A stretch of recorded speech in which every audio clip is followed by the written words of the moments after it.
Hey, good evening, and welcome to the Comedy Experience Graphic Novel of the Month Club for the month of April, because it's 420. And for the first time in a while, we're back live. So, well, you hear them, right? Like, it's pretty cool. We're back live. I'm pretty fucking excited. So here we are. It's the Comedy Experience Masterpiece Club, and this is a truly a perfect example of why we have this club. It's the Fabulous Furry Freak Brothers in Idiots Abroad, and we are very, very, very lucky to be joined here by Mr. Paul MAVRIDES. Hello, everyone. Paul, I'm really glad that you were able to take the time and talk to us. Oh, my pleasure. Yeah.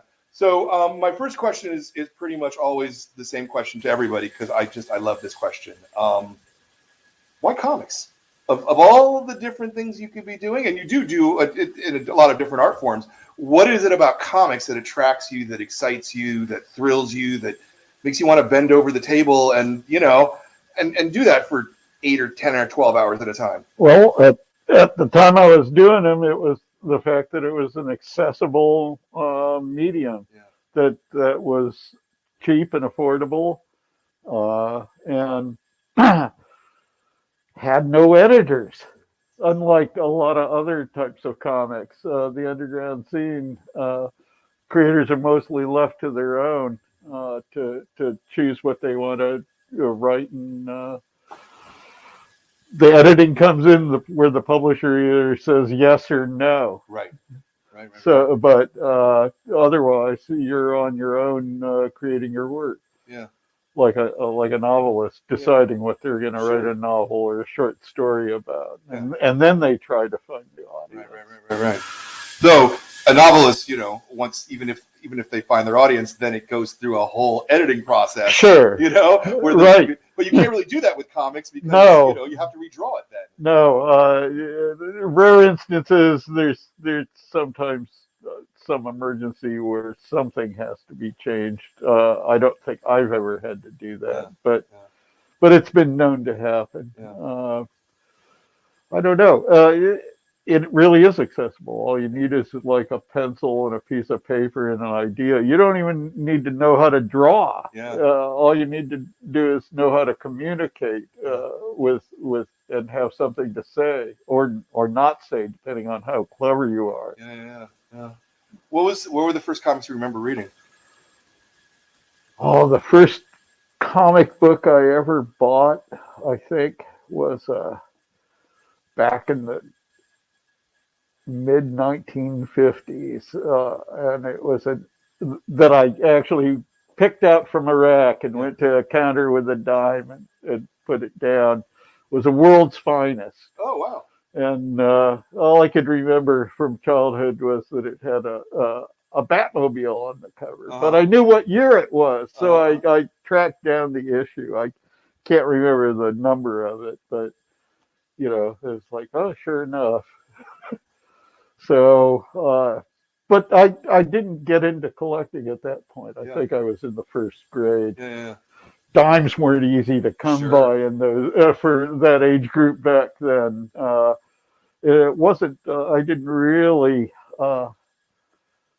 get into it properly until 2 years later, when a neighbor of my parents we were staying at my grandparents' house. He was actually a neighbor of my grandfather. He's an old retired guy, and he had grandkids of his own in the 40s and 50s. Wow. 2 boys. They'd come over and visit him, and he'd take them to the drugstore, and they'd come back with armloads of comic books, and they'd read them at Grandpa's and then leave them there. And it was just a friendly old guy, like kids, in the way you're supposed to. Yeah. And we got to read his comic books, and there were ECs, and there were golden age things, and all kinds of genres, and crime comics, and just anything you could think of. Just one knockout thing after another. And one day he just said, "You like them so much, here, they're yours." And he gave me like, 2 cartons of these Wow. things. Wow. Yeah. and you know, that was all it took. Yeah. I was sold. What a great way to sort of get that whole breadth of material too. Yeah. Yeah, I mean, nothing, you know, there was Silver Age, beginning of Silver Age at that point, but nothing could touch those things. Mm-hmm. And whoever heard of them? Yeah. Not me, Yeah. certainly. I immediately ran into trouble with my dad, though, who was raised in an era where he was taught that any adult that read comic books was an idiot. Mm-hmm. So he was hostile to them, even though he had his own opportunity to become a comic book artist himself in high school, and he turned it down. Yeah. So all was well and good until a year or 2 later, when I came home from school ready to dive back into these books I had already read a million times. Yeah. And they were gone. And I went to my mother and said, "Where are my comic books?" And she said, "You never had any comic books." Wow. Yeah. Wow. That's a real way to create a fixation. Yeah, they did basically. Then and there, I swore that I was going to grow up and become a cartoonist just to get even. Yeah. And who knew? I did. Yeah. Wow. So, were you making comics like, you know, as a school child, or? No, I was teaching myself how to draw by copying like newspaper comics that I liked, like Walt Kelly and Prince Valiant and the hard stuff. I mean, it's a bit more detailed than now and bigger. Not as big as they were back in physically in the 40s, but enough. And my father would give me tips on how to draw. And, so it wasn't all hostility. Right. They just wanted me to be a lawyer or a senator or something, and then I could be an artist as a well-rounded, you know, high-ender. Yeah. But no, that didn't turn out either. Yeah. So like, did you go to college? Did you? What was? How did you start drawing them? I guess is where I want to get to.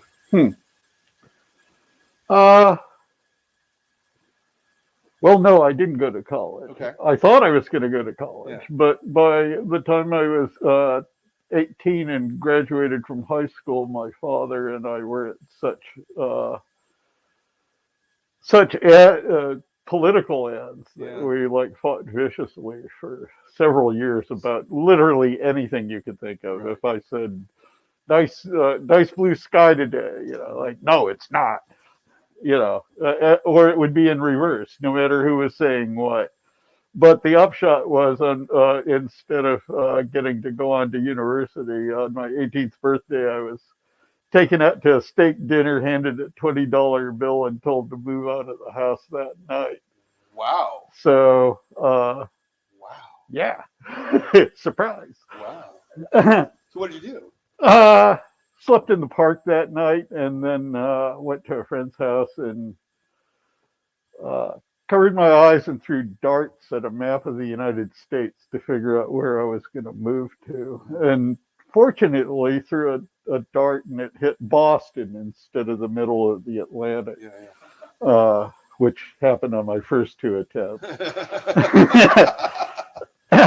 So I hitchhiked to Boston with $75 and got hired as a youth consultant to a marketing director and was given an office and a secretary, but nothing to do except tell the guy how lousy all his ideas were. Wow.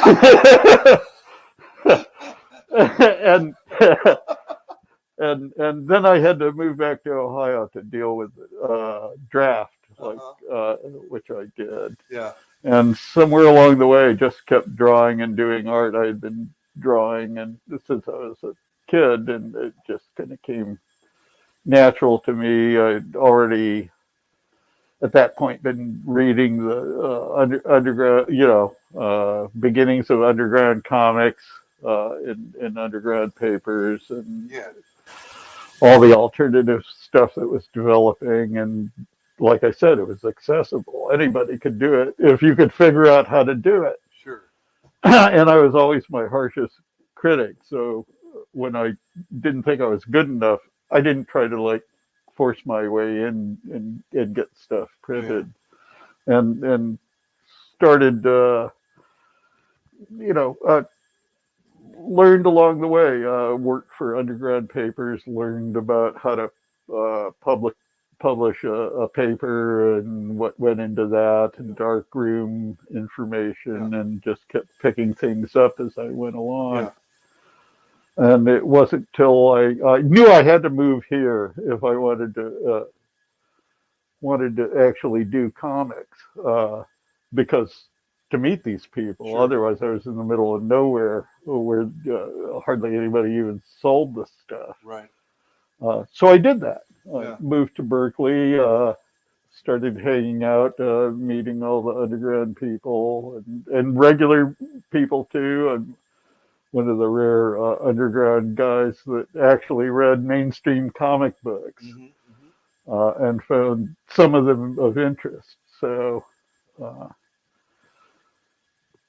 eventually I hooked up with Jay Kinney. Yeah.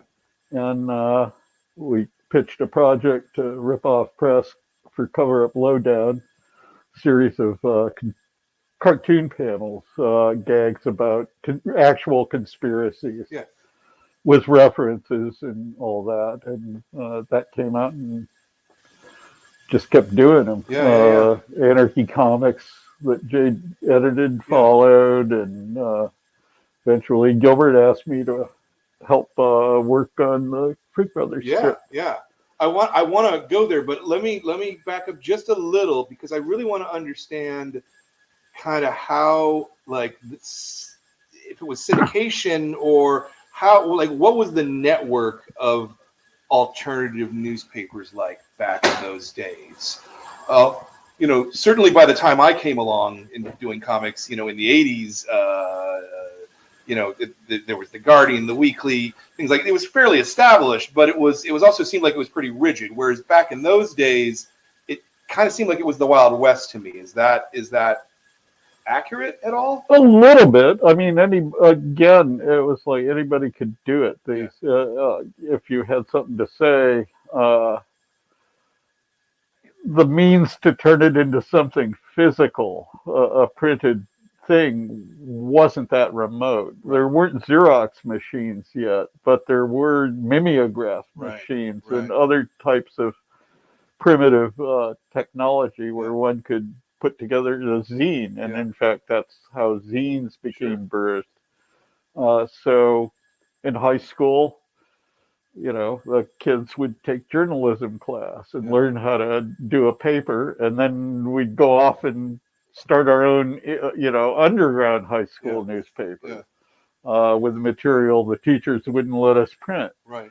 So that was a curve, but still all disconnected. But even so, at that point, I was starting to see the work of people like Spain and in underground comics and all, like things like Yellow Dog and all the tabloids. And it was all hit or miss, depending, if you were a cartoonist in a city, you did cartoons for the paper in your city. But the only way people in other cities saw them was through a network of head shops that would carry these materials. So there was that cross traffic. And people would just borrow material from each other, but it wasn't organized. When I moved I moved from Boston back to Akron, and then after I had dealt with the draft, I desperately wanted to leave Akron again, because who wouldn't? And headed west and got as far as Tucson, Arizona, where I joined up with a community newspaper there called the New Times, which eventually grew into a horrible corporation that ate all the alternative newspapers Right, in right. America and destroyed them. But at that time, it was an actual collective newspaper. Yeah. And about a year or two into that, there were probably at that point at least several hundred healthy underground newspapers Yeah. in the United States printing alternative, real news and alternative material at a starting to almost be a professional level. Yeah. But all disorganized, like I said, scattered everywhere. So a bunch of people decided to hold a convention in Boulder, Colorado in 1973, and it attracted, I think, about hundreds of people from different newspapers, all across the U.S. And plans were, now that everybody was meeting face to face, syndicates, were formed. Let's trade material and with each other and get this going. And one of the things that fed this was Ripoff Press at that point was publishing comics, but they had an issue. Gilbert was somebody who was a dedicated cartoonist and was thinking along lines of how do you make this work? How can people earn a living doing this with this weird material? And so Ripoff Press was in touch with a lot of the papers because they'd print the Freak Brothers for one thing. Right.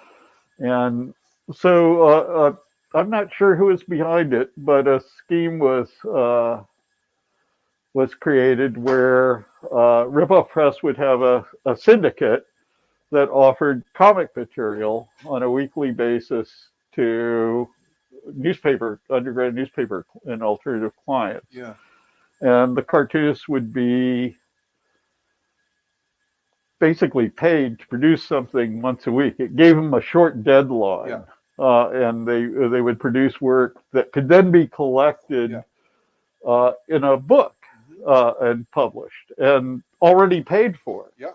So so the books would actually come out on a schedule and everything, and it worked. So I kind of, Jay Kinney and I slipped ourselves into that stream. Yeah. Yeah. Because otherwise it was a whole different game. The underground press was laissez-faire to a large extent. Sure. Deadline, what's that? Yeah. You do your book, and when you get 32 pages, you bring it in. Yeah. And then the publisher decides whether they're going to print it. And if they do, they just print it. Yeah. And then say, okay, we got this. There's no advanced sales, there's no promotion, there's no nothing except the material to sell itself. That works a little bit. But if you want a real business that's not going to blow up in your face, you want something more stable. Yep, and this was the way to do it. Yeah. One of the ways. It kind of came apart and it was abandoned too when the number of those papers began dropping and they became more. The alternative press supplanted the underground press, and then even the alternative press became more mainstream. Yeah. So they no longer wanted these, weird hippie, anarcho, anything goes stuff. So you had different features and comics that came up. But it seemed to me like the Freaks was pretty popular. They were extremely popular. Although I remember at one point, the politics were always evolving too. Yeah. So what was wild humor a year before might suddenly become unpalatable to people. Sure. Or at least some groups of people. And Gilbert did a long, not a graphic novel, but an extended story in one-page segments about the Freak brothers returning to their homes. Mm-hmm. Mm-hmm. And in one week story, it was Fat Freddy returning to Cleveland, and before he gets back to his parents' house, he meets a teeny bopper, an underage teeny bopper, and she picks him up, takes him back home, and they take a bath together, and with the rest left to your imagination. But it turns out that she's his little sister, who's grown up since the time he remembers her being little when he was thrown out of the house. So, ha ha, but it outraged a lot of people, and in fact, the women in the paper I worked on killed the Freak brothers off, right, because of that. So Gilbert kind of backed away from that type of material after that, but and did other stuff that was probably better than staying in that direction would have led to. Sure.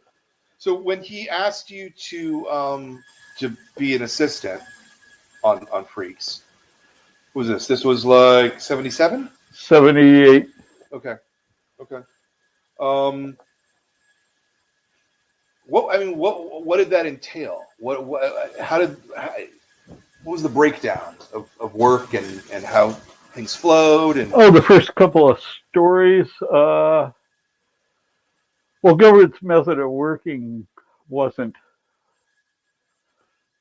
Almost nobody at Undergrounds worked like Marvel method or factory method, and people had a varying individual approach to their work. But Gilbert was always pretty loose about that. But the first couple of things he had me work on, I was being tried out. It was clear. So I was engaged to work on the art and fill stuff and do other characters in the story. Gilbert had written the whole thing by himself, done all the lettering, and it wasn't like ruling panel borders or anything. It was more, it really was drawing, but I wasn't really inking his drawings. Right. He'd indicate a doodle with a doodle, mostly, sometimes a little bit more detail, and enough to give me a direction. Yeah. And we'd be working side by side. Right. So if I had a question, I could just ask him. Yeah. Or pencil something and show him and go, how about this? Yeah. And it went back and forth, and I put in I worked extra hard, and he eventually began to entrust me to do more and more divided work. Yeah. But over all those years, the one thing that we kept Gilbert doing consistently was all the lettering, the word balloons and everything, because no matter what, people were, they wouldn't know why, but if it wasn't his handwriting, it didn't feel right. I can see that. They couldn't think about it, couldn't tell you what was bothering them, but it would be that. It didn't seem right. Right. Like it was really him if the lettering was different. So that was consistent. Yeah. And the other sop was in my direction was I do all the color if there was color. Yeah. So, but pretty much everything else was broken down, to where, we couldn't really sort out completely what each of us did. Yeah. So you're pitching ideas just as much then. Yeah, or kicking them around, Yeah. or having a starting point and riffing off of that. We shift gears depending on what was going on. Gilbert was living in San Francisco when I started working with him, but shortly after that, his wife Laura and Gilbert, they decided to move to Europe and moved to London at first. And Gilbert was supposed to like send stuff back and feed the production line, Yeah. but that didn't seem to be happening once he was gone. And then on a visit, he came back, and it was, I can't really totally remember how this happened step by step, but we decided to bring Dave Sheridan back in, and Gilbert was going to go back to Europe, this time moving from London to Barcelona. And our plan was Dave and I would do the art, and Gilbert would write the stories and letter them and send us the lettering back, and Dave and I would do the strips. Right. And that worked for a few single-page stories. Yeah. And then we didn't hear from him. And in a mercenary, self-serving moment of desperation, I thought, I'd like to go to Europe. I've never been to Europe. How can I go to Europe? And I said, I know. I'll go in and tell Fred, the president of Ripoff Press, that if they send me to Europe, I'll write stories with Gilbert and bring them back for me and Dave. And then I thought, well, this is like absurd. I'll be thrown out of his office. So I went in the next day and pitched it anyway. And instead of being thrown out and said, what a scam artist, he said, when can you leave? And I was the delay. I didn't even have a passport. My scheme raced ahead of practicality.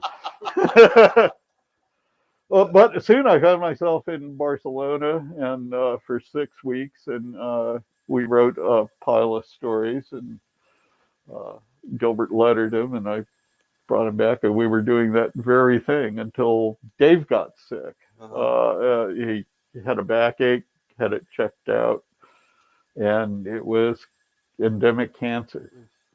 And he was gone shortly after that. Wow. He had apparently been sick for a while without even knowing it.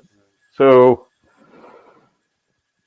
Gilbert and Laura kind of ditched Barcelona, came back, was still planning on returning to Europe, but had to tidy up affairs in San Francisco to do that. And before they left, we shifted over to, well, now what? We can't do our old plan. We need a new plan. What should we do? And Gilbert asked me what I like to draw, and I said pretty much anything except the Freak Brothers spool table. I'm really tired of drawing their spool table, so let's get them out of the living room and see what happens, because they almost never go out except to score dope. Yeah. So we put them on planes, took them to the airport, and put them on planes without knowing what was going to happen to them. And at all. And that was the beginning of this book. Yeah. And it started print in Ripoff Comics. Yeah, it was our plan was going to be initially to serialize it in Ripoff Comics. It was coming out as a regular comic periodical at that point. Probably 4 times a year or something. Yeah, something like that. Yeah. But I forget the reason. It wasn't working out.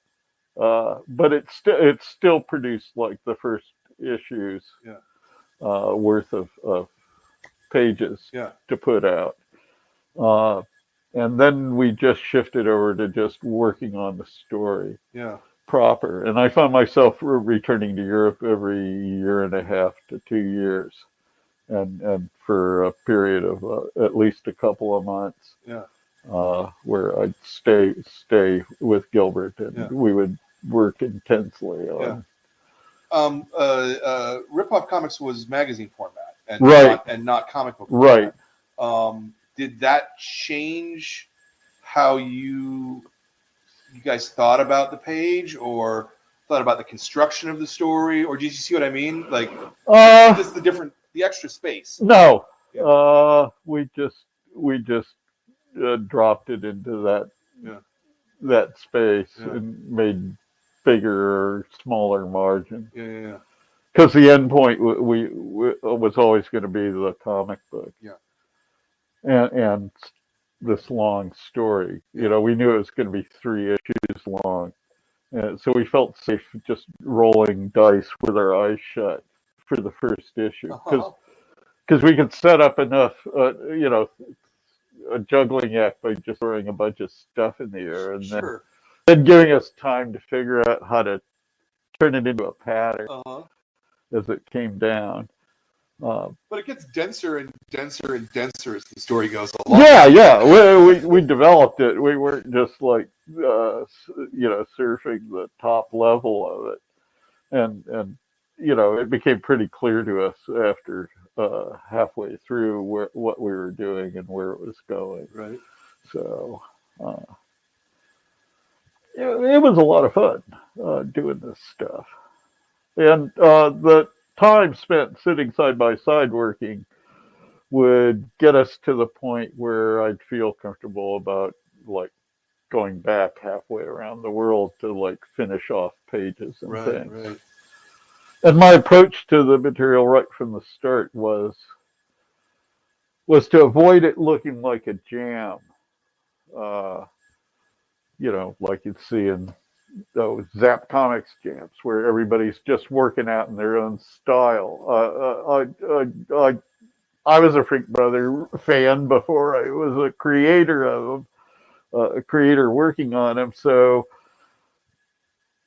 I tried to do what I wanted to read, which was a seamless Freak Brothers story. It wasn't going to look exactly like Gilbert working on his own, because nobody can really counterfeit him or the way he thinks. But I tried to merge what I was doing and adopt to him. So it would still be my work, but in the end, it would be a seamless story visually. Yeah.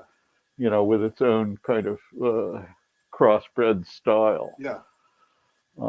Because we didn't want people thinking about who drew what. Sure. We wanted them to just read the story and enjoy it and laugh at the jokes. Between the two of you, who has the bigger Kurtzman influence, you think? Oh. Just because I feel a lot of Kurtzman in this in a lot of ways, I think we were both. I was influenced more and more by Kurtzman as I went along, and really began appreciating his simplest stuff, which turned out to always be labored over at a surprising level. Gilbert was, I can only guess at Kurtzman's influence on him, since he actually worked under Kurtzman on projects. Yeah, I think. Okay. I mean, not doing things directly with him, but for like the magazines he was. They have pieces that they work on. Oh, okay. Oh, nice. Well, there you go.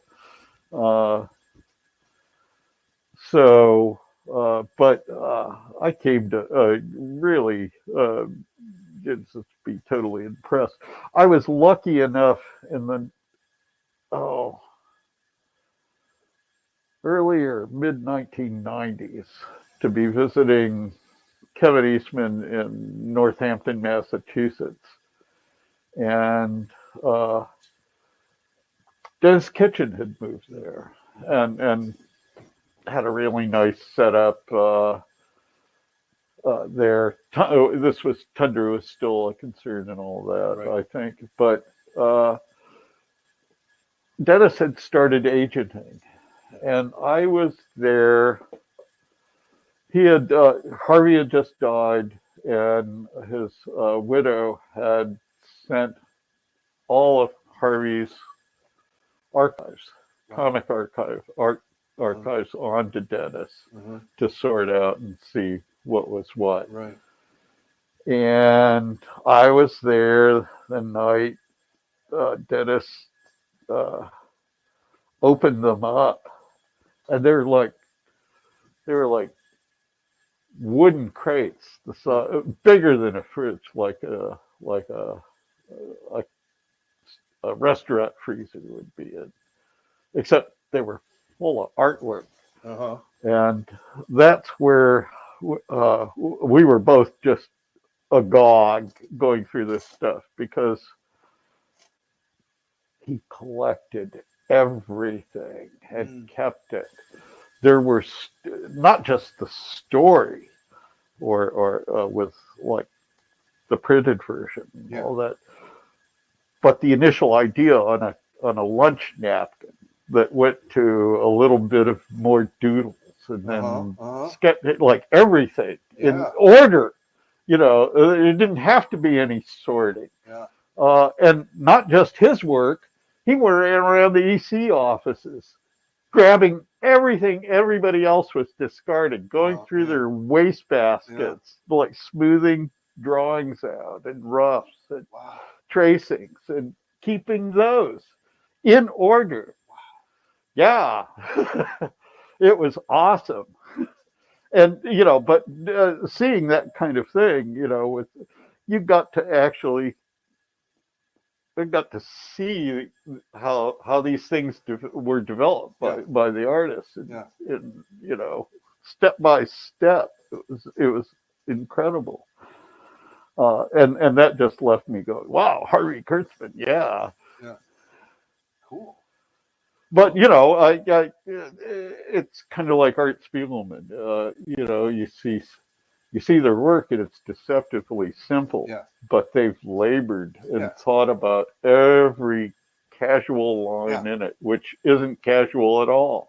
I've always thought of Kurtzman as a very detailed artist when I think about it, because even the I look simple at those old stuff, ads and you know, just those like starchy or whatever, you know, some parody of some, it's just a knockoff bullshit. It's even, you know, but it's so labored over and so detailed, and you can see it, and it's incredible. And so this book in particular, like, really makes me think a lot of those old Mads. You know, well, we put a lot of eye candy and mental candy in there too. That was one thing. We intentionally made these things, and I followed Gilbert's cue, to have a long shelf life, which is why 13 issues of the Freak Brothers in a career, you know, like a laughably small number compared to most titles. But they print over and over and over, you know, and they also were designed to translate easy. So we stayed away from jokes about real people or politicians or things that could lock them into a space. The city they lived in looked kind of like San Francisco, that might be in any country on the earth, just about. So that anybody in those places would think the Freak Brothers are living down the street from where they are. We stuck to humor that you know was could be translated, and if it couldn't directly be translated, we made extra effort to make sure that there was some kind of reference in the country it was going to go to that was the equivalent of what we had, so that conceptually everything would still work. So I can't say we overthought it, because that's a danger too. You'll dry something out if you do that. But we kept that in as a consideration. We wanted them to feel universal. And Gilbert from the start, you know, wanted to do a comic strip, so he designed not a strip, but a continuing uh, property. So he modeled them kind of after not by personality, but by the structure, like of comedy trios, the Three Stooges or the Marx Brothers, or in French comics it would be La Petite Nicolettes, I think, which was a comic strip about three hobos, Okay. French hobos. So that it was like I said, a juggling act where you could have all these different interactions because you were moving three things around in different combinations. Yeah, and it also really works as a sort of iconic comic strip in that each of them has a very distinct silhouette. It's very clear who the characters are at all times. You're never going to be confused between them and anyone else. Yeah, that's a talent that I don't think that a lot of people necessarily recognize they need to do right away. Well, no, I mean, Gilbert's characters were always weird though and stood out, and I even encountered him long before I was seeing him in any underground anything where his stuff from that he was doing back in Austin was showing up in drag cartoons, and then the follow-up Wonder Warthog magazine, a 2-issue run, which I encountered, being taken on shopping trips to the grocery store with my mother. It was these things were on the magazine rack at the supermarket, not at some comic book shop. There were none.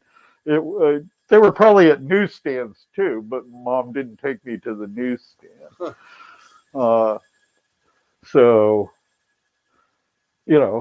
he stood out. He stood out. It was just like weird shit, and it was really funny, and outrageous. So what's your process? Let's stick with Idiots Abroad. Okay. Maybe. What was your process when you started the story? I mean, since you didn't map it all out, I'm assuming that you didn't start with a script. That you're starting. What are you doing? Thumbnails and showing them to one another, and trying to picture how the breakdown works. Well, we don't work like other cartoonists. Sure. That's why I'm asking. And that's what I love about the genesis of this thing. Show them the first front page of the actual. Here's the Freak Brothers standing under a passenger jet wing on a runway, hitchhiking. And we had a rough doodle of that thing on the page, the comic page. And I was sitting there staring at it and went, I can't really draw an accurate jet plane without kind of mentally, memorizing or referencing an actual one. I could draw something that looks kind of like one, but it wouldn't really be right. And sometimes we tried to make things seem real to anchor the more ridiculous things we put in between, layer them with. So I said, I need to see some jets and stuff, and know what the airport looks like and all that, because I've been through them, but I wasn't thinking about drawing them when I was there. Sure. So I was thinking about catching a jet or getting a drink or looking for luggage. Sure. And it's very different today because you could just Google these things. Right. Right. It's every reference you ever needed. But I mean, back then you had to build up, piles of magazines and National Geographics and God knows what, and file cabinets worth of it, just in case. But here, we're sitting there, and we're in our studio. Rip-Off Press is basically down to two resident cartoonists, me and him, and we've got our studio clubhouse where the sign, the was put on the doors, like cartoonists that were "Don't Disturb," and people that worked at Ripoff Press would not disturb us when that sign was up. They might have if they had known what we were doing behind there. In this instance, Gilbert said, "Well, let's go to the airport." And I went, "Great." So I found myself. We spent the next 3 days out at SFO, just wandering around, soaking up the ambiance. Yeah. Gilbert wouldn't let me draw anything or take photos. He just wanted us to feel like the airport. and so we did that, and we ate lunch out there. We got stoned in the parking lot. We'd go back into the airport and stare at the jets, and we returned to the office, and neither of us could still draw a fucking plane. So then we spent days going to every model shop in the Bay Area and buying armloads of plastic model kits of all kinds of airplanes and boats and whatever struck our fancy. And then, like a couple of 10-year-olds, we sat up in the office getting stoned and putting these models together instead of doing anything to advance the strip. And the president of the company, was like, "What?" We're doing research. So when we couldn't go any further and we ran out of excuses, we finally started drawing, and just but at that point we had a basic idea. What we had actually been doing all that time was thinking about the story. Sure. While we were building the models and just hanging out. So in a way, we actually were working and began advancing the story. We had the jets down, we had the airport down, we put them on planes. Yeah. We didn't have to look up the destination. Once we okay, one's going to South America. We're going to find something in South America we want to draw, or this or that, and then the next step entered in. So if you're not writing out a script, then well, we kind of had these loose things. I'm not sure I could even call them a script sometimes, but they were notes, right? That kind of slowly coalesced into a page. When it came time to actually put something down on the page. And Gilbert would tweak dialogue and things if it was if he had something in mind, or if or to make it fit more into what his idea of how one of the Freak Brothers would say something. Sure. It might be the same sentiment that we wrote or agreed on, but he'd finalize that and then had the last word because he was lettering it. And I didn't have any problem with that. Because working with him is a learning experience, even now. Although we haven't directly worked in a room together quite some time. Right. The last story we did together was in 2014, and we were separated by a continent and an ocean. So. Did you talk on the phone or something? On that one, no. And on working on the Idiots Abroad, rarely, which is why simply because I think the phone rates were ferocious back then, and all the more so between France and Europe, where the dollar was heavily devalued in the 1980s. So if you called the United States from Paris, you had to sit there at Gilbert's house. You used a stopwatch because you were being charged every 5 seconds. So timing, you weren't just like, oh, well, what do you want to talk about? I don't know. See any TV? Yeah. Look, a $300 phone call discussing TV. Yeah. I'm just trying to really wrap my head around how you guys work together, especially when the lettering was done before the final art, right? Well, in that case, it was done on the page. Yeah. In the case of where the stories that Dave and I would do, they were cut out, and we had to figure out the balloons and glue them down. But it worked. People to this day think Gilbert drew all on these things that Dave and I did. Yeah. So it turned out we were right about taking cues from the handwriting. Yeah. Interesting. Yeah, it's you don't run into that on mainstream books because professional letterers are now programs are doing the lettering. Yeah. Well, and they're all separate layers of the art anyway. Yeah. These days, I prefer hand lettering though. I mean, there's something about hand lettering that's special. It's warmer, less cold. And integrated with the art too, and particularly you start getting special effects and things like that. And there's a lot of really funny, just little background noises and stuff that happen in the art in Freak Brothers. That's just hell of entertaining, I think.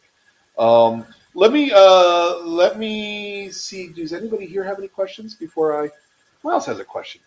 Please ask. Well, one thing I didn't get is why are they going to Columbia to get news?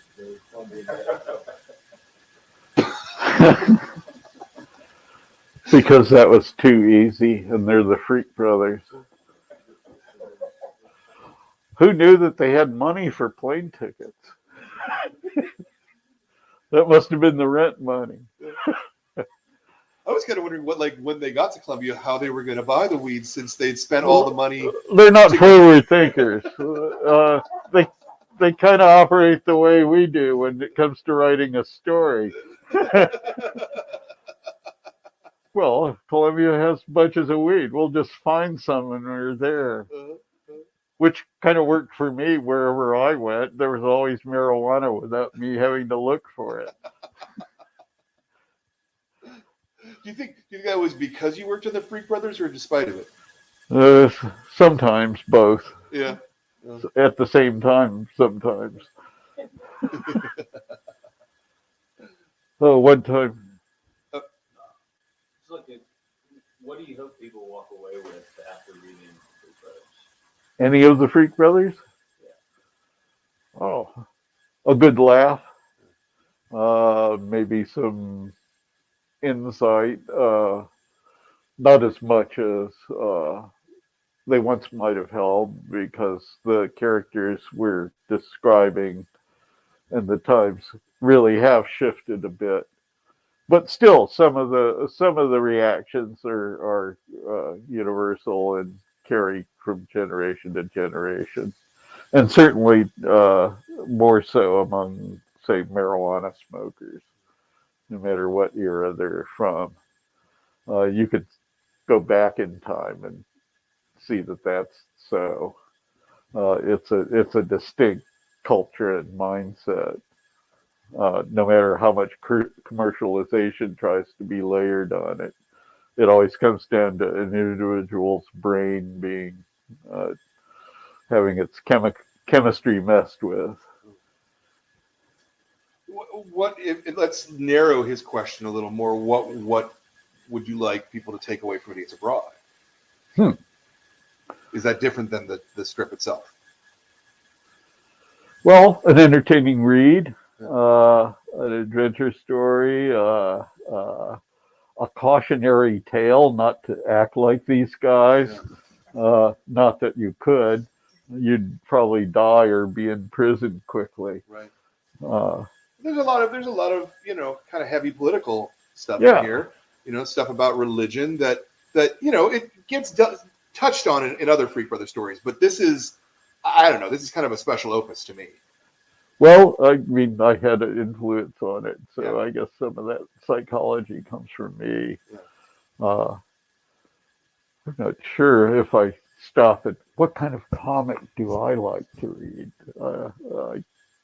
It's a hard one for me to answer Yeah. because I have fairly eclectic tastes, and over time I've realized that sometimes the things I used to hate I love the most, and vice versa, as my own attention shifts and uh, changes. Yeah. So, uh, But I think there's some real cultural critique in here, and I yeah, think, we put that in. you know, I mean, we were dealing with subjects that, we used MacGuffins that had political weight, and a MacGuffin is a device that drives a story forward, but isn't necessarily anything a reader or a viewer cares about. It's a story device, and here, there's a nuclear bomb hidden in a soccer ball. Spoiler alert for the 30-year-old book. And so on. And sometimes, the initial joke that's mildly in one direction leads you deeper and deeper into that area.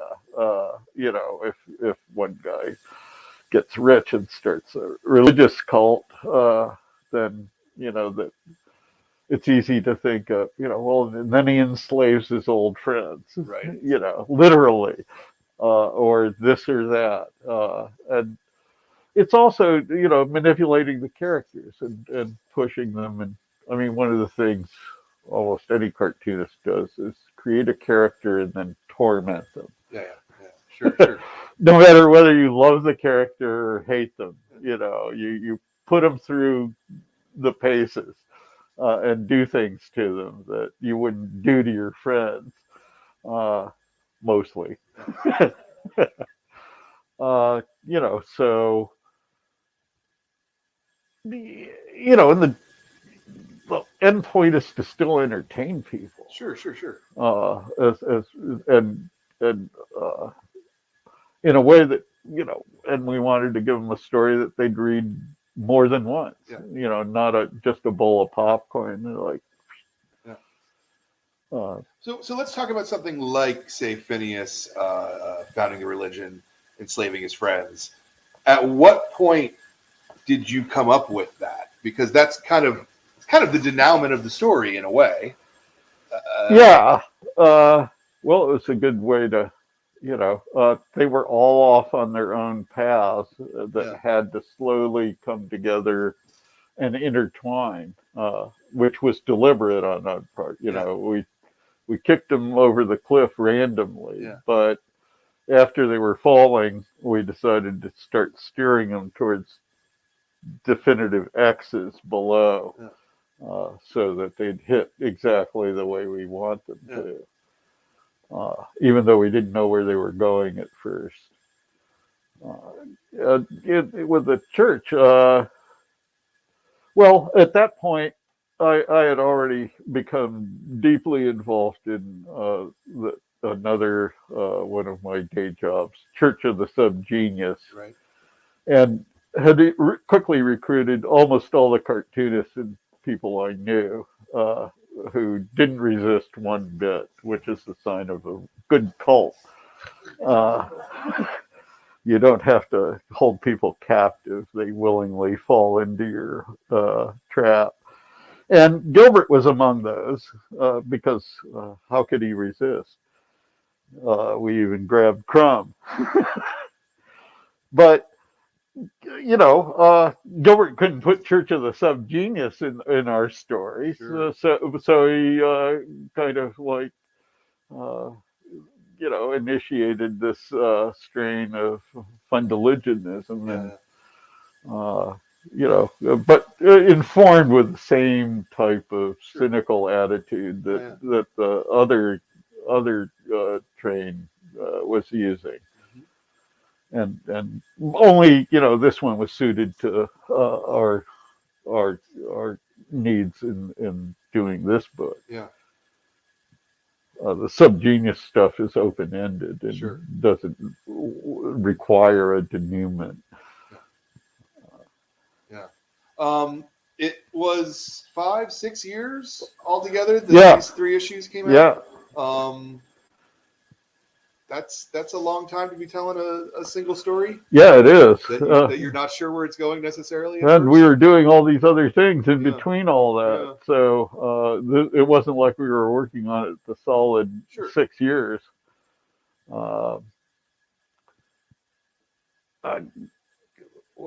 It kind of helped. You know, you don't. There was a certain pressure. It wasn't like the old days. Yeah. You know, Rip-Off Press was dependent upon this stuff, and we really, you know, our promise to the readers was we'll actually tell you how it ends. So we had to. But even so, we're you know. It was hard work, and sometimes it really was like round the clock, you know, on certain aspects of it, especially in when the black and white was all done and it came time to do the color. The first 2 issues, 7 and 8, the first 2 parts of the story were done. The color was produced by me doing detailed color roughs on vellum in Prismacolor, and then as guides for a cartoonist in his own right, an excellent artist, Guy Colwell, who had mastered the art of painted grayscale color separations. So he would translate the color roughs into 4 paintings that he'd make. It was fast too, faster than me, and he was really accurate. He'd capture, you know, the proofs in the book. He'd capture all these colors and details that I was feeding him. And then when it came time for the 3rd chapter, Guy went on a peace march for months. And he wasn't there, and I sure couldn't knock out these. I mean, I could, Right. but it would take me months to come up to that speed, you know, for doing this really abstract thinking. You're looking at a color and deciding the 3 different gray tones that would turn into color further on down the line, and that requires you don't get that without experience. So instead I had to I took acetate and did full color gouache paintings of each page, which were then to match the type of color Guy had already done. Right. And that was like a solid month of 12-hour days with no days off. Wow. To do 30 pages of that. It might have taken a bit longer. Yeah. No, it's I mean, you can see the difference between the first 2 parts and the 3rd part. It's richer, kind of. Yeah, well, there's one less step in translation. So I wonder about like pages, for example, like these. Where... This Gilbert was just trying to see how many words he could fit on a page. Seriously. Yeah. And that was like almost 700 words on this page. Yeah. This is kind of insane. Why? Yeah, just because. To make the drawing faster? No. Yeah. No, I mean, it would make the drawing faster because you can see here's panels where the characters are like 1/8 of an inch tall, and 65% of the panel is dialogue. But but they're there's like, still so many changes and so many things in each. oh, It took as long to draw, if yeah, not longer. yeah, it's like a couple of. Because you have to put visual information in among these Well, here's where hundreds of words. I'm always tripped up by our guarantee to have a crowd scene in every panel. But I think in this place, it really did serve a background way of emphasizing what was going on here. Right. This is because this is representing a speed education given to two of the Freak brothers by the third, Yeah. where lots of information is pounded into their heads. Yeah. So the dense panel is reminiscent of that, even though it wasn't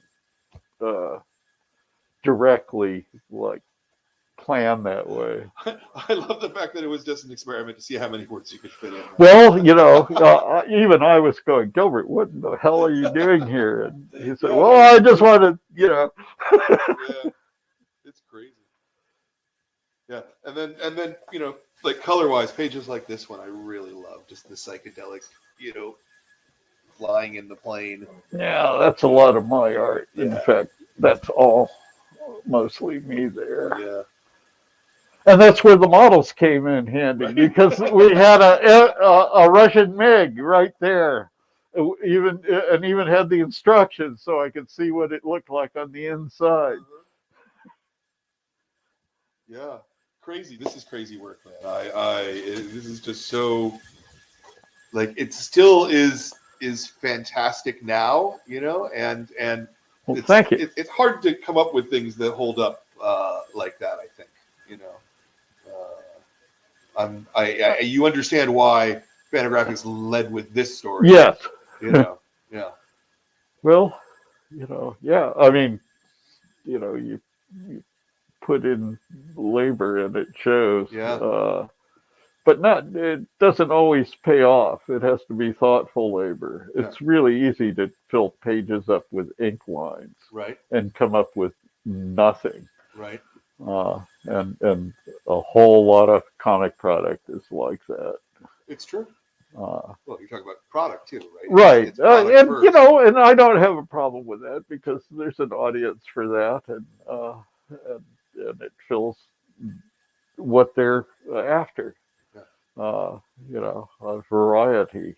So I don't expect our readers to be big Wolverine fans, for instance. But you never know. But they can read both titles. Yeah, exactly. Some people read. It was always a thing that I said to people that, like, back in the day, everybody who read Love and Rockets, every single one of them also read at least one superhero comic. It's just how it works, man. People like the form, they like the medium. Any other questions please?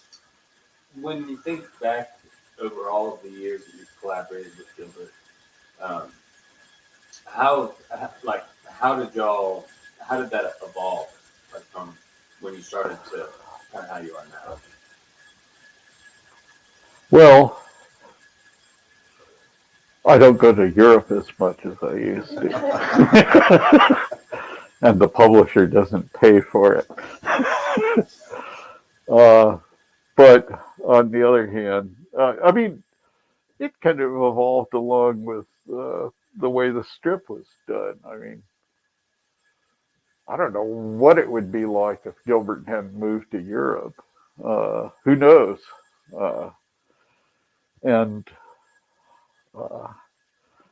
If Gilbert hadn't decided to switch gears, I might still be going over there and working on the thing. But at some point in the 90s, he switched gears to Not Quite Dead. And right at the point, we started working with a German cartoonist friend of ours, a famous cartoonist and creator in its own right in Germany, a fellow named Gerhard Seifried, who I had made friends with back in the 70s. He'd basically, at that time, called the Robert Crumb of Germany. even though no American had ever heard of them back then. But anyway, I went over to Europe on my own dime and spent 2 or 3 months there with Gerhard and Gilbert, traveling around Europe like the Freak Brothers, working on a storyline for another 100-page story called Planet of the Cops. And we got the whole story blocked out, had a pile of sketches like this, and even started working a bunch of pages, and Gilbert suddenly killed the project and said it was too political and unrealistic. And that was that. And Right. we, okay. And the odd part is that in the ensuing time that Gilbert did that back in the early 90s, almost everything in that story has come true. Isn't that always the way, though? It was Isn't this that always- elaborately worked out plot where the Freak Brothers were chased all over Europe by a prescient version of Homeland Security for being the greatest scofflaws in America. And they end up being put on trial for their lives after being finally captured. And except the jury is America. It's like the internet before the internet, and everybody gets to vote on whether they're guilty or not. And but at the very last second, when it looks like they're going to be convicted and executed, Phineas breaks down into some long hysterical plea for legalizing hemp, which somehow convinces everyone that they can solve all the world's problems by legalizing hemp. So instead of being executed, they're hailed as heroes, and hemp is planted everywhere. But just as the crops are about to be harvested, all the hippies break down the fences and smoke all the hemp, and the economy crashes, and everyone loses their jobs, and the Freak Brothers end up having to hide in Serbia somewhere.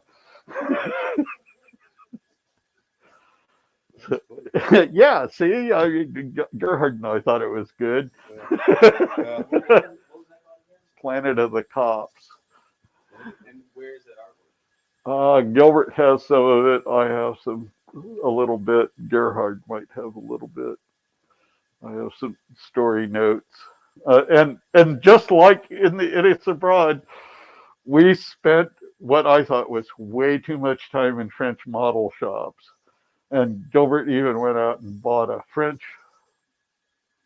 barge model, a canal barge, because we decided Freak Brothers were going to live on it. So he bought this model, this big, that had to be assembled, like it was wood pieces, not plastic, an actual old style boat model where you have to sit there and thread, use thread. And I'm not sure if Gilbert ever built it. He might have.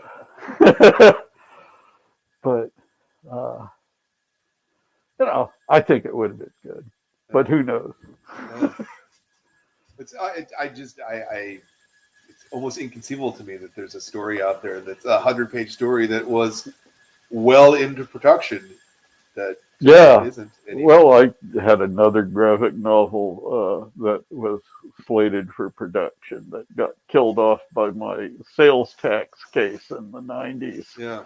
That I co-wrote with film director and friend Alex Cox and his one of the actors he worked with, a fellow named Dick Rude, who was in Repo Man. Yeah.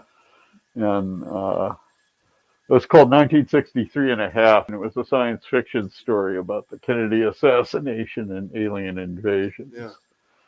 And was going to be an eight book,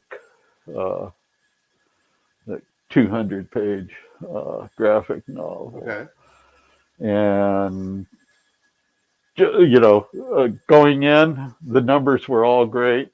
we were all going to make good money. We made good money writing the story, had a contract, and then I couldn't work on it for a number of years. Yeah. And all the economics of comic field shifted. And by then it was like, I can't, at the speed I work, this can't make money. Yeah. You know, I'll starve to death working on it. So that project got canned. And in the ensuing time, almost every one of our jokes and concepts had been arrived at by other people along the way. Right. We just happened to think, you know, the way our minds work, we arrived on these weird points first. Yeah. But, you know, once they start showing up in other people's work, and they didn't take them from us. Yeah, You know, sure, no, there weren't the scripts floating around or Yeah. anything. I understand. They just, you know, oh yeah, let's do that. And it's like, you know, oh, so instead of inventing peanut butter and jelly, this got the opportunity. What can you do? Yeah. And now I'm not so sure some of the stuff would work as well because of other things that have shifted in the culture, Right. politically and socially. So, you know, it probably would have been well received back then. Yeah. But not reprinted 30 years later Yeah, like this. Yeah. Wow, 2 major projects that Yeah. wow. Wow. Huh. Okay. Well, you want to? You had a question. Sure. I was just going to ask about, without spoiling the end, it ends with a very. It's 33 years old. We can spoil the end at this point. Over the north. Rosebud was a sled. That punchline, when that thought about in the beginning, like they're never going to make it to where they were originally planning to go, or was that part of the original idea, or was that? Could you explain that again? They're gonna make it to Colombia, right? No. That was my idea. My question has to do with if that was the original idea, that they would try to set on this embark on this adventure somewhere, and they would never make it. Base it around the. Well, they did kind of end up back in South America at that volcano that blows up. But certainly not by any route that getting on a plane to Colombia, an old Connie private airline. If I can, I think what he's asking is the last joke is Norbert. Oh, Because right. Norbert's still there, which was set Yeah, up. yeah, Which yeah. was set up yeah, like that's, 40 pages before. That's exactly Yeah. right. The fool is still waiting for them to bust them. Yeah. So even though the whole rest of the story hadn't been written, was that part always kind of Yeah. nice. I mean, I had writing jokes about Norbert the Narc is fun because who doesn't like to torture a cop like that? or have him, more to the point, have him torture himself. Yeah. Did you have a follow-up? Yeah, very good. I want to ask you about the case with the Board of Equalization and sort of how that came about, what their thinking was with that. There was a scene in Terry Gilliam's Brazil where a fly falls into a printer that's printing out a arrest order for a guy named Tuttle, and instead the fly falls into the printer and a B is printed, and a man named Buttle is arrested and killed instead. And that's how I got sort of caught up with the Board of Equalization in California. Was the state agency, the former state agency in charge of collecting sales tax and use tax on business transactions, or allowing them to be used as deductions or not taxed, as it were. And I filed taxes with them, because returns with them, because I sell artwork and this and that. But I had never collected royalty sales tax on my royalties, which are earned through intellectual authors' rights, intangible and untaxable. They're taxed as income, but they're not a sales tax transaction because they're considered intangible, your ideas. And so I reported my royalty income for comics that year, which I was fairly low, $1,400. And they came back with an audit and said, no, you actually owe us taxes on $94,000 of income. And I went, say what? And their computer had replaced a 1 with a 9. So that made it enough money for them to suddenly get excited about this. They could get some money out of me. And I said, well, okay, no, here's what I filed. You can see it's your mistake. I only made $1,400 and I owe nothing on it because it's intellectual property. And they said, no, it's not. And I went, what? I said, well, we did make the mistake about the large amount, but this isn't intellectual property because all you do is prepare templates for printing manufacturing. I went, huh? That's insane. That's an insane statement for them to make. But it's one they've tried in other areas, as I quickly learned. They tried the same thing with the music industry back in 1968 on Neil Young and Joni Mitchell, and said, when you give your master recording tape, we want all the money that you earned on royalties because you transferred real property to the manufacturer that contains, it's a template for manufacturing records in that instance. The board can separate things out by categories so that they don't have to be consistent with the one next to it that's exactly like it. So they experimented on music and that went nowhere, so they trotted it back out on comics and said, you're not really an author. You're just making these patterns. The guy who writes the words is the author, and you're not really an author then, even if you write the words, because you drew the pictures too. And I said, the hell with you. I'm not paying this. It's unconstitutional. And we were off to the races because beyond me, which would have been a test case, they were planning on attacking everybody that moved anything related to comics through California in one direction or another, so that literally every newspaper comic, every cartoon in a magazine that was printed or sold in California, all the newspaper comics, all the animated cartoons on TV, they thought they were going to grab $3 to $8 billion in new money, and they all got bounties, personal bounties, a portion of that as a reward. So I had to fight with them for 5 years in a regulatory dispute. It never even was a trial or anything. We were just fighting over the regulation and whether it applied for 5 years. Yeah.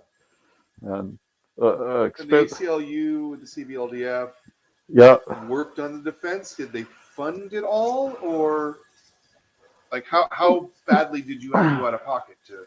I lost my life savings to that point, spending my own money on, staying alive because I wasn't able to work while I was dealing with this. The Comic Book Legal Defense Fund got a heavy discount on one of the top sales tax firms in the state that they hired for me. That set them back at least $75,000 at the time, a real chunk of change. And the ACLU stepped in late in the game and said, if this goes to court, we're pledging $5 million for MAVRIDES' move up the federal court system.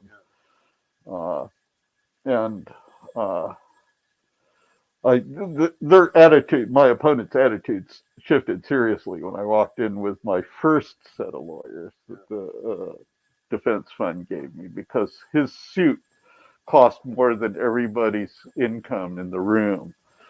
And they had my tax return. They knew I could not pay for the guy sitting next to me, which meant I was juiced. And they suddenly took me seriously.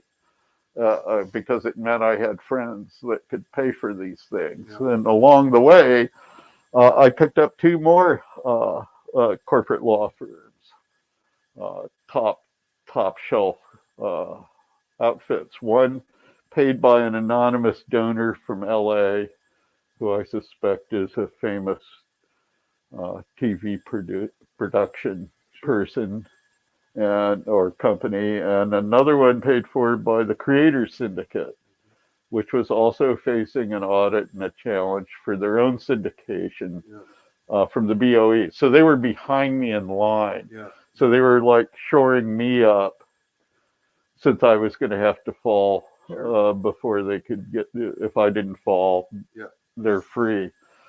So I ended up with a legal team that when we had a phone meeting, I wasn't allowed to say hello or ask them how they were, because somebody ran the numbers and said to say hello to each other would cost your defense fund $3,000. So we're just going to get right to it. And in the end, what won the case was not all this legal power, which would have come in handy in a courtroom, but me just going crazy and working on drumming up a PR campaign to paint the board as the enemies of mankind and all that's good and proper. And had the help of the media, too, at some point, when they began picking up on the case. Of it. The laugh tags, meet the man that wants to kill Snoopy. You know, and these guys all ran for office. They were elected because nobody knew what they did or who they were. So they just got ticked off. They almost never had opponents in their campaigns. And all of a sudden, cartoonists were like doing editorial cartoons, making fun of them and drawing their faces and doing TV stories about them. And they knew their careers were just going to go in the toilet if they didn't back off. So at my final appeal, they folded, and the head lawyer for the state, a guy with hair longer than Freewheelin' Franklin's, who had come after me viciously, in 1 split second, once they made that ruling, he was now like arguing like in favor of all my concepts and how I was a brilliant person. And then the weirdest part of all was the staffs of the people who were trying to do this scheme all came up to me with Freak Brother comics for me to autograph.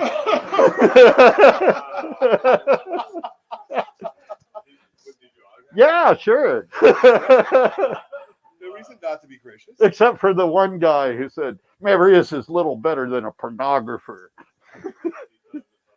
Well, he was the only no vote, so, you know. I mean, one of the things I did was I left them a door open. You know, I said, look, and without saying it directly, look, I painted you into a corner. You guys can't escape from this. And I'm going to destroy you because I don't have a job anymore. You've made it so that my only purpose in life is to bring you down to my level. Or you can go through this door I cut in the wall that's marked Hero of the Day, because I don't even care about being a hero. You can be the hero. Just agree with me, and all this will go away. And then I worked with the Graphic Artists Guild and the AFL-CIO after we got the case won to put it into regulations. Yeah. So they couldn't test this out on anybody else in publishing. To seal it, you know, okay, here's it stated so there's no room for interpretation. Yeah.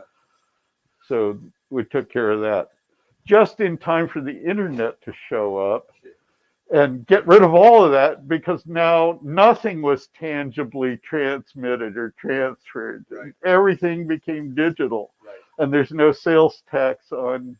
But you couldn't have known that. I mean, No, you no, modified the no, list. no. It had to be Modified. done. Yeah. And besides, I was stapled to the firing squad wall. Yeah. So, Yeah. So I, you're kind of cynical about civilization sometimes. I see. growing up in Akron will do that. Yeah. No. Sure. No, completely fucking understandable. But I wonder if the fact that justice actually won, like, ease that cynicism at all. Well, a little bit, and it depends how you edit it, like the New York Times did with their follow-up on the case, where I proclaimed to them, "The system works!" Exclamation point. As long as you're backed by powerful law firms paid for by rich people. They left that part of the quote off. Right. So I had people going, "Well, you certainly turned into a Pollyanna about the system." And I went, "Well, not really." But I mean, it's true. The government is constrained in many cases to give you enough rope to hang yourself, if that's what you want. But they also give you steps to,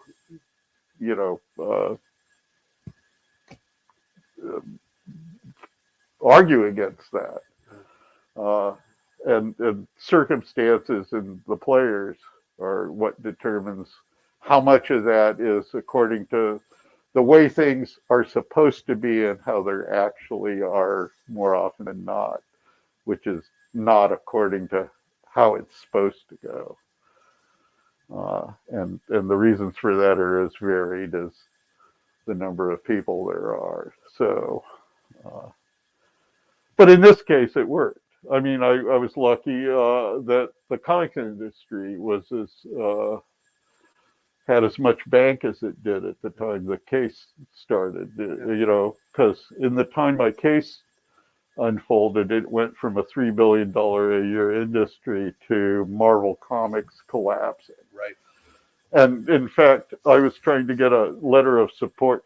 I right at the very end, I was still racking up support from different groups and people to use in a court fight. So I had like a sheath of letters and things from all kinds of people, like from Ray Bradbury, from Children's Library Associations, from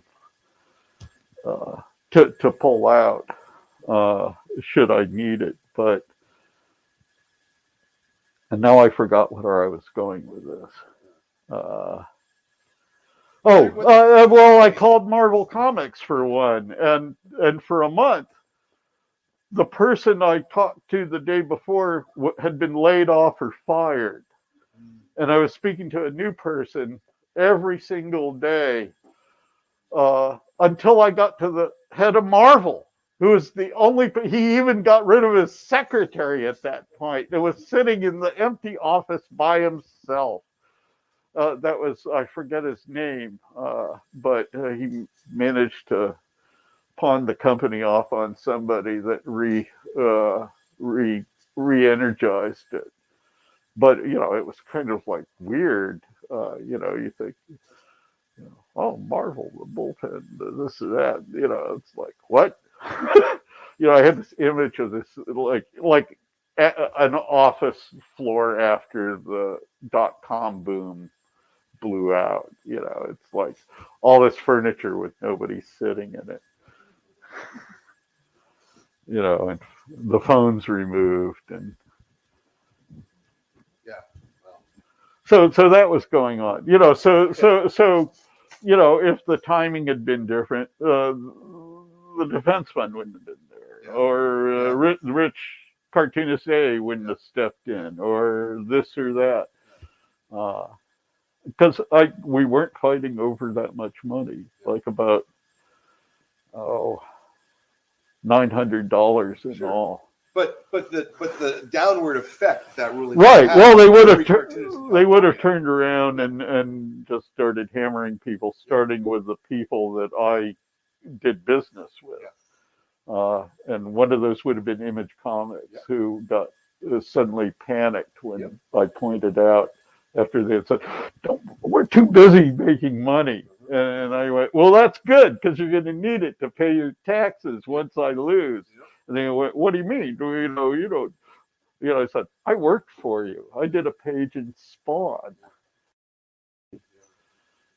If it had been in somebody else, because the solutions were easy to pass it on to somebody else, pay this small bill, and let the next person take it in the face, or worse yet, self-published people. It would have wiped out anybody self-publishing, But the real part that I really objected to, and this is where the ACLU came in and the First Amendment aspects, were that the sales tax board is basically setting up their license, which is required by anyone collecting or sales tax on their behalf, to become an author's license. And the board could take it away from you. And suddenly you wouldn't, and if you lost that license, you wouldn't be able to sell your work and make a living from it. Clearly unconstitutional. And the Supreme Court has ruled several times in the past in other cases precisely that point. And the board was just, we don't have to listen to that. In a court, you do. Which is why they didn't want me to go near a courtroom. Because another case coming up right behind mine did get into the federal courtroom, and the federal judge just reamed them a new one. So they lucked out. And then they became so incompetent and so hated that the state just destroyed them and rebooted the whole thing and moved the power to do all this stuff to some other group that wasn't as random. Because they evolved. I mean, the case right before my final hearing was an argument about whether they should have sales tax on emu meat, and if that would discourage the growing emu industry, which you've noticed everybody's eating emu meat now. It did make me go buy some. I didn't care for it. All right, so let's start to wrap this up. I got sort of two more questions. My final two questions are like my first question. They're the same for every interview. The first one is are you working on anything? Is there anything that you can plug, that you want to plug, that we can see your work again? Are you retired at this point? What's your dealio, buddy? Oh, well, I'm a low-income artist who's slowly doing gallery art. And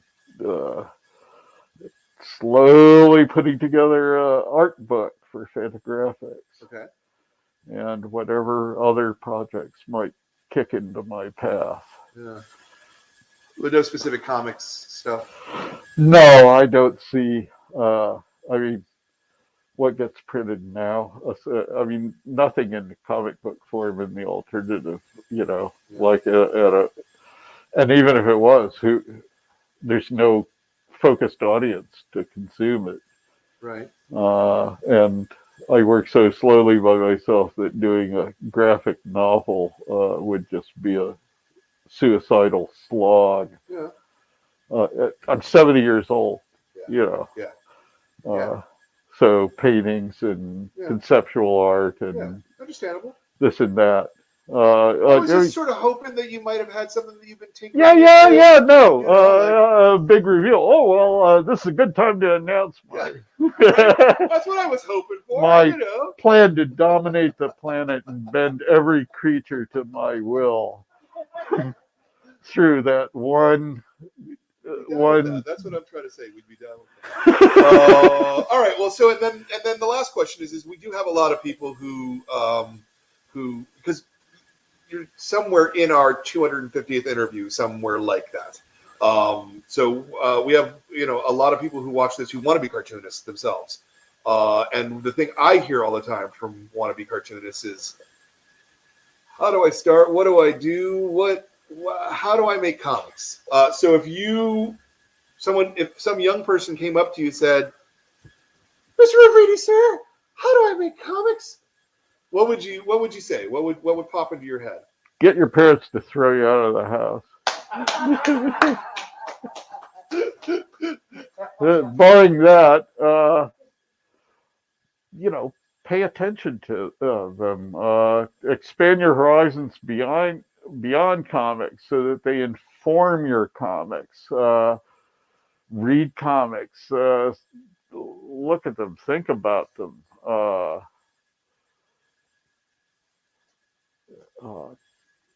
The routes to actually getting published are a bit different than like all right, my first comic, Jay Kinney and I were doing this single panel conspiracy cartoons for underground newspapers and alternative press. One panel, one little conspiracy, one joke. Yeah. After we did a few for the Berkeley Barb and the Realist, we thought, well, maybe we could get into Ripoff Syndicate, get paid to do these things and then collect them into a comic book. And I thought, great. And this is how I met Gilbert. Jake Kinney and I went down to Ripoff Press, got our pitch practice.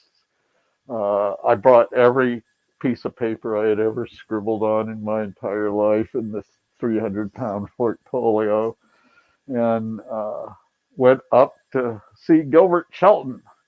And Gilbert was, I was in awe, and he was casually playing pool and smoking a joint and drinking a beer while we were talking to him.